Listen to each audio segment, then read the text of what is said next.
la Chine n'a pas simplement lancé une monnaie numérique. Elle a mis en place un système financier colossal de 1,2 trillion de dollars, capable de redéfinir les flux monétaires internationaux. Discrètement, méthodiquement, alors que beaucoup dépendent encore du réseau SWIFT, Pékin semble avoir coupé ce cordon. Mais de quoi s'agit-il précisément? La Chine vient de déployer une architecture de paiement numérique de 1,2 trillion de dollars, déjà utilisée pour des transactions dans plus de 200 pays et régions. Cette innovation fonctionne sans passer par SWIFT. D'après les chiffres de la Banque populaire de Chine, le yuan numérique a traité plus de 1,8 trillion de yuan, soit environ 250 milliards de dollars, lors de ses phases pilotes au premier trimestre 2025. Ce n'est pas une question de volume seulement, mais de souveraineté. En intégrant l'ECNI dans les corridors commerciaux, les chaînes logistiques et les réseaux interbancaires transfrontaliers, Pékin façonne de l'intérieur la transition vers l'après-dollar. Martin Chorzemba, expert au Peterson Institute, expliquait à Bloomberg que cette infrastructure publique est la première à pouvoir rivaliser sérieusement avec SWIFT, qui domine depuis des décennies. En 1944, les accords de Bretton Woods ont sacré le dollar comme monnaie mondiale de référence. En 2025, Pékin défie silencieusement cette hégémonie, non pas par la force des armes, mais par la puissance du code programmable et des lignes de swap bilatérales. Si ce projet monétaire chinois ressemble à un Manhattan financier, la prochaine étape révélera l'étendue réelle des ambitions globales de la Chine. Depuis 2015, la Chine a signé plus de 40 et un accords bilatéraux de swap de devises, totalisant près de 580 milliards de dollars. Ce réseau financier décentralisé permet d'échanger directement en renminbi sans passer par les banques de compensation en dollars. Fin 2024, près de 38% des échanges commerciaux chinois s'effectuaient hors du système SWIFT, selon le Financial Times. Cette part passe majoritairement par le CIPS, le système interbancaire de paiement transfrontalier chinois, qui connecte aujourd'hui plus de 1400 institutions financières dans 110 pays. Concrètement, cela signifie que les livraisons d'énergie de l'Arabie Saoudite vers la Chine peuvent être réglées en yuan en quelques secondes sans intermédiaire bancaire américain. Si SWIFT reste le leader mondial avec environ 40 millions de messages quotidiens, son emprise sur le commerce des marchés émergents s'affaiblit nettement. Cette construction progressive, presque invisible, d'une architecture financière parallèle par la Chine est l'une des révolutions économiques les moins médiatisées depuis des décennies, note Eswar Prasad, ancien chef de la division Chine au FMI. Mais ce que Pékin fera ensuite avec ce canal alternatif pourrait transformer cette simple échappatoire en un véritable levier. La fuite du dollar n'est pas un choix idéologique, mais une réalité structurelle. En mars 2024, le Kenya a acheté du pétrole aux Émirats arabes unis en yuan chinois, contournant totalement le dollar, un fait confirmé par le président William Ruto. De même, l'Argentine a remboursé une partie de son prêt au FMI en renminbi, faute de réserve en dollars. D'après le suivi de SWIFT sur le yuan, la part du renminbi dans les paiements internationaux a grimpé à 4,6% en février 2025, contre seulement 1,9% 2 ans plus tôt. Cette progression n'est pas fortuite. Elle reflète directement la volonté des États de se prémunir contre les sanctions américaines et les tensions sur la liquidité du dollar. Selon Carmen Reinhardt, ancienne économiste à la Banque mondiale, les pays ne rejettent pas le dollar, ils cherchent à se protéger. Le yuan numérique, doté de fonctions programmables et sans besoin d'intermédiaires bancaires traditionnels, offre une alternative clé en main capable d'éluder les blocages financiers imposés par Washington.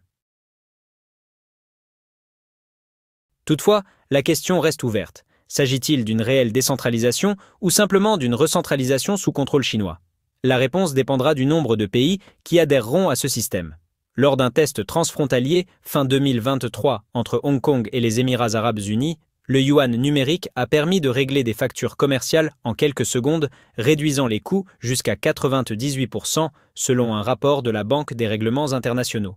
Contrairement à SWIFT, qui ne fait que transmettre des messages, le système ECNI effectue le transfert réel de fonds en temps réel, limitant ainsi la dépendance aux chambres de compensation et les délais liés au change. Alors que SWIFT met entre 1 et 3 jours ouvrables pour finaliser un règlement international, avec des frais pouvant atteindre $50 par transaction pour les petites entreprises, l'alternative chinoise promet rapidité et économie à grande échelle. La Chine ne construit pas seulement une voie rapide, elle supprime les barrières de péage, résume Josh Lipsky, ancien conseiller du FMI et directeur du Geo-Economic Center à l'Atlantic Council. Le système CPS, couplé au yuan numérique, gère désormais en moyenne 83 milliards de dollars de transactions par jour. Ce n'est plus un projet expérimental, c'est une réalité opérationnelle. Mais cette rapidité s'accompagne aussi d'un contrôle renforcé. Qui détient la clé pour couper les accès? C'est la question que commencent à se poser les régulateurs internationaux. En 2024, l'ASEAN est devenu le principal partenaire commercial de la Chine, dépassant l'Union européenne avec plus de 975 milliards de dollars d'échanges bilatéraux, selon le ministère chinois du Commerce. Derrière ce chiffre se cache un changement structurel. Plus d'un tiers des échanges entre la Chine et l'ASEAN sont désormais réglés dans des devises autres que le dollar, le yuan numérique étendant rapidement son influence via les banques régionales.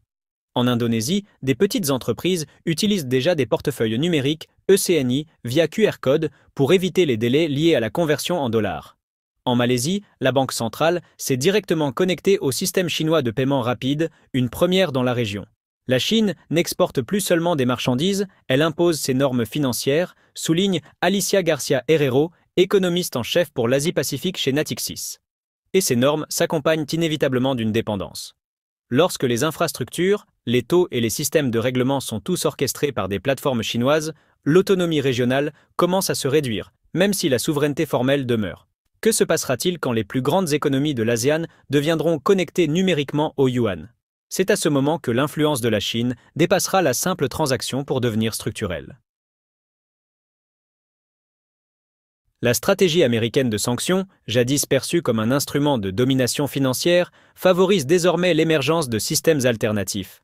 Depuis la suspension de la Russie du réseau SWIFT en 2022, le volume des transactions via CIPS a bondi de plus de 90%, atteignant en début 2025 une moyenne de 83 milliards de dollars par jour, selon la Banque populaire de Chine. Cette croissance accompagne une adoption massive du yuan numérique dans les pays frappés par les sanctions et ceux soumis à des contraintes en dollars. Bloomberg rapporte que la Chine a renforcé ses lignes de swap bilatérales avec le Brésil, le Pakistan et l'Arabie saoudite après que ces pays ont rencontré des difficultés d'accès au dollar en 2023. Plus Washington transforme le dollar en arme de conformité, plus les rails financiers chinois deviennent attractifs, résume Eswar Prasad, ancien responsable au FMI.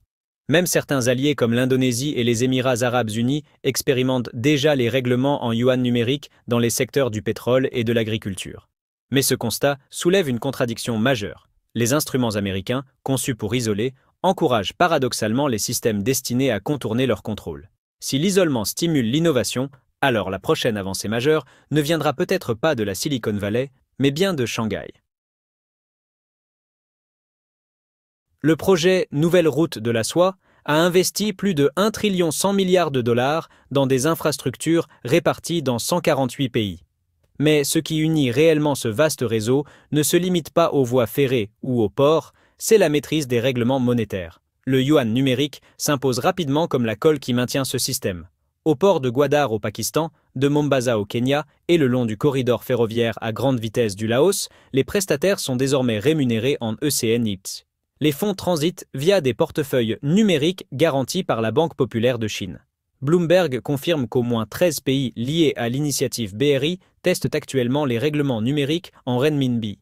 Et dans certains cas, l'ECNI est intégré dans des instruments de gestion de la dette souveraine à travers des contrats intelligents. Ce n'est plus seulement de la finance, c'est un alignement programmable, explique Alicia Garcia Herrero, économiste en chef pour l'Asie-Pacifique chez Natixis. L'avantage pour Pékin, ce n'est pas seulement le prêteur, mais aussi le régulateur des usages, du suivi et potentiellement du recouvrement des fonds. Si le CNI verrouille ces pays dans un système fermé, peut-on encore parler d'infrastructure ou bien d'une nouvelle forme de colonisation numérique?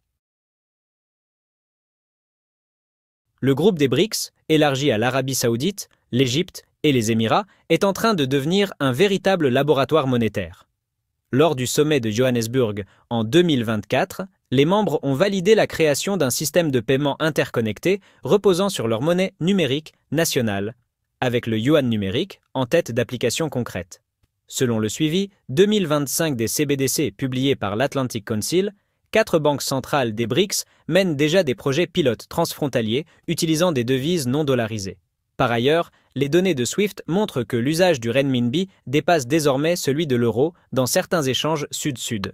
Il ne s'agit pas d'une destruction du dollar, mais d'une fragmentation par l'innovation, résume Josh Lipsky, directeur du Geoeconomic Center de l'Atlantic Council. Alors que le Brésil et la Russie militent pour un cadre commun de règlement d'ici 2026, la place du dollar comme devise de référence mondiale est en pleine refonte. Mais si chaque région construit sa propre voie financière, qui contrôlera les carrefours? La politique tarifaire de Donald Trump, relancée en janvier 2025, propose une taxe générale de 60% sur toutes les importations chinoises, soit le double de sa première présidence. Pourtant, Pékin n'a pas suivi la logique classique du coup pour coup. Au lieu de riposter par des droits de douane, la Chine a accéléré l'intégration de l'ECNI dans le financement de ses exportations. Un rapport du China Securities Journal au premier trimestre 2025 indique que l'usage du yuan numérique dans les règlements commerciaux a progressé de 19,3% en un an. Les banques publiques proposent désormais aux exportateurs des crédits en ECNI à des taux inférieurs à ceux des prêts en dollars. À Hong Kong, des institutions comme la Bank of China International délivrent des lettres de crédit en yuan pour les expéditions vers l'ASEAN, avec des coûts inférieurs, jusqu'à 40 points de base, comparés à leurs équivalents en dollars, selon le South China Morning Post. Les tarifs douaniers peuvent freiner les exportations, mais ils poussent aussi la Chine à accélérer la construction d'un pare-feu monétaire contre la pression américaine, souligne Mark Sobel, ancien haut fonctionnaire du Trésor américain, dans une interview au Wall Street Journal. L'effet inattendu, la pression économique de Trump, stimule le réseau conçu pour protéger la Chine des pressions futures. Si les tarifs ne parviennent pas à freiner Pékin et ne font que renforcer ses alternatives, quelle marge de manœuvre reste-t-il à Washington? Ce conflit n'est plus seulement commercial, il s'agit d'une course pour bâtir le prochain système nerveux financier mondial. Le dollar ne disparaît pas, mais son rôle de gardien du monde est en train d'être réécrit en temps réel. Tandis que l'Occident débat sur les tarifs, la Chine déploie des rails programmables, les intégrant dans ses accords d'infrastructure, ses pactes commerciaux régionaux et même dans des portefeuilles numériques proposés par les banques du Belt and Road. Ce n'est pas uniquement une question de paiement. C'est aussi un contrôle par la surveillance, une distribution programmable et un pouvoir géopolitique inscrit directement dans les flux financiers. Un système où l'argent ne circule que si l'algorithme et l'émetteur l'autorisent. La question cruciale est donc la suivante. Si Pékin contrôle les infrastructures, les règles et les trajectoires, que se passera-t-il lorsque la prochaine crise mondiale surviendra et que le monde aura besoin de liquidités, mais pas de Washington? Car la Chine ne prépare pas seulement la prochaine guerre financière, elle entend la gagner avant même qu'elle ne commence. Quand la prochaine crise éclatera et que la bouée de sauvetage ne viendra pas des États-Unis, le monde sera-t-il prêt à accepter les conditions imposées par Pékin? Merci d'avoir suivi cette vidéo. N'oubliez pas de liker et de vous abonner. Retrouvez une autre vidéo qui vient de s'afficher sur votre écran.